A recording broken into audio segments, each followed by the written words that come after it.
It's time to dive beneath the surface and into the minds and hearts of your favorite celebrities and pop culture icons. Welcome to Up and Adam. Hey guys, what's up? You're watching Up and Adam. My name's Adam Knoll. And for those of you who don't know me, I'm the guy bringing you guys the weekly interviews from your favorite celebrities and pop culture influencers. But for those of you who do know me, you know that that's not why we're always here. That's right, guys. It's that time of the week again to deliver you another sexy recap. And this time it's for the Real Housewives of New York City.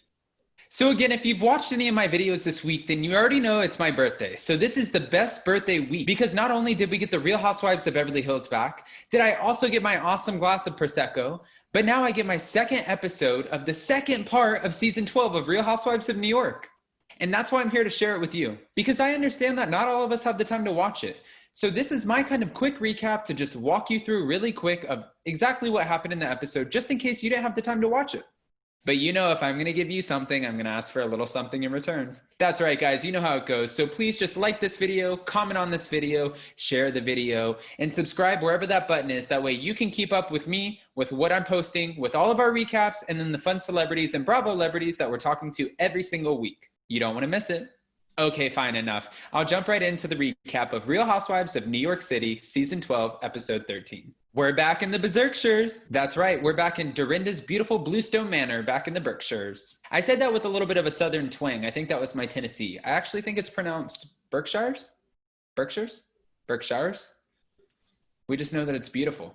Which, by the way, I've been super vocal about how much I'm not totally loving the confessionals this season of Real Housewives of Beverly Hills or Real Housewives of New York. I think it's because we're just making do with what we have with the Zoom stuff. So I understand, but I love how producers did all of the flashbacks for coming into the Bluestone Manor, because we had so many iconic moments, from Ramona ripping the shark thing down in the room, Luann, Bethany. It's called the Berkshires for a reason. Every single time they go there, always something happens. And Dorinda just wants them to appreciate her beautiful Bluestone Manor. Poor Dorinda. To be honest with you, I was just waiting to see Leah throw one of those little tiki things. I also love that we start off with Dorinda telling her housekeeper, Lynn, that this is not a 5-star hotel. So if along the way during this girls' trip, Ramona comes up to Lynn and kind of treats her a certain way or expects certain things, Lynn is not to give her that treatment. But I love that. Good for you, Dorinda. Lynn doesn't work for you, Ramona. She works for Dorinda. Sheesh. Elise is annoyed because she feels like she's constantly being put on the back burner. She feels like there's been multiple events that Ramona's attended that Elise isn't involved in, which is kind of ironic because at the very beginning, Ramona wanted Elise at all the events, and Elise has the text messages to prove it. Sure, that wasn't on the episode tonight, but I spoke with Elise myself. So if you just want to circle back to that interview, go through my videos on my channel and make sure to like, share, comment, and subscribe. I like throwing those in there whenever I can. Dorinda and Sonja are not having it again with Ramona either. This time Ramona invited them to a party where they kind of served as props.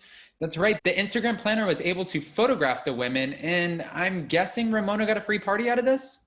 Regardless, Dorinda and Sonja weren't happy and they felt used. And we all know when Dorinda's feeling some type of way, things are gonna go down. You know, I noticed this season, especially the second part of the season that just came out, that Dorinda seems to be struggling a lot lately. It seems like she's just getting frustrated a little bit more and more. And I understand that, you know, she's newly single and we probably have to cut her a little bit of slack. But what I love about Dorinda is just because we're going to cut her a little bit of slack does not mean that she's going to cut Ramona any. Actually, if Dorinda's not going to attack Ramona herself, she's going to have somebody else do it. And I don't mean she necessarily went in and forced somebody to attack Ramona, but instead she talked to Elise and she kind of told Elise that she can't accept that kind of behavior from Ramona. Dorinda pushes Elise to have that conversation with Ramona, and that's just what she does.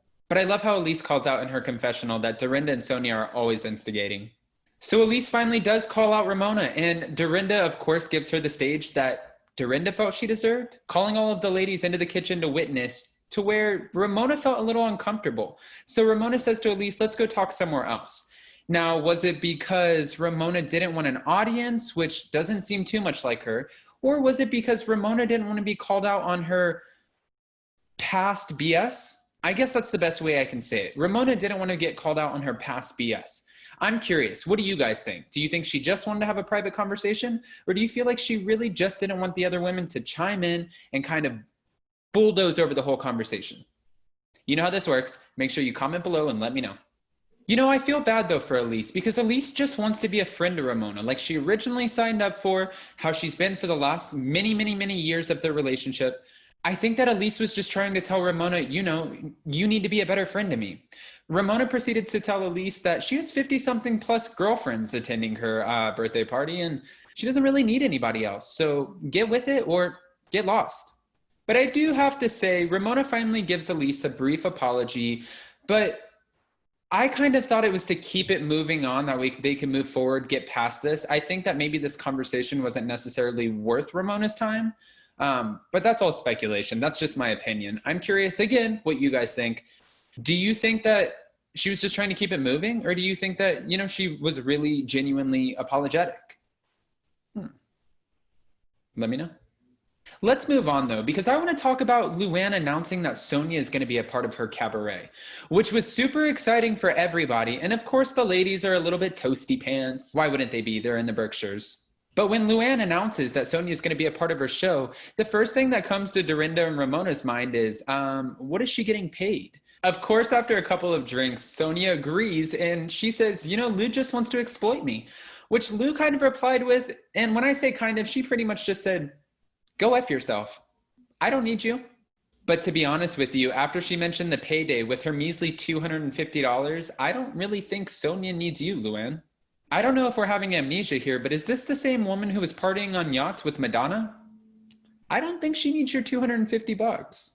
Luann was obviously not having it. I think this is probably one of the toastiest moments that we get from Luann this season, because obviously she just got back into this whole drinking environment, right? So Luann starts getting a little bit heated, excited, I guess we can say, telling the women that she has Broadway stars, top-notch comedians. She has stars in her show. She's not going to pay Sonja more for just measly taking off her dress. She's not going to do that.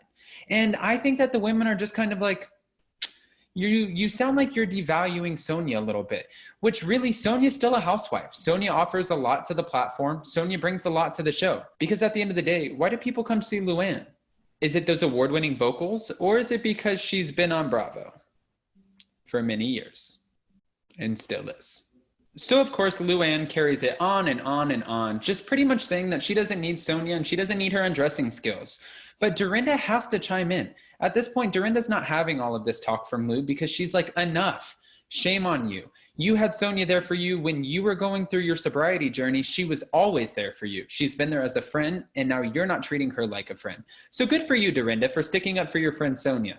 Even though in the moment when it might be hard to, especially after, you know, I think that, yeah, wow, good for you. I don't like that that's where we left off, but guys, that's where we left off. Producers do a great job with keeping us wanting more, and that's exactly what they did. So with that being said, that was my recap of The Real Housewives of New York, Season 12, Episode 13. Make sure you don't miss my recap next week of The Real Housewives of Beverly Hills, The Real Housewives of New York, and whatever shows that I'm probably doing. I'm going to be putting out 8 to 10 videos a week, so just keep up with me. That way I can keep up with you. We can keep going back and forth. Like, share, comment, subscribe to my channel. You know how this goes. Can't wait to see you guys next time, and thanks a lot for watching. Bye, guys. Thanks for watching Up and Adam.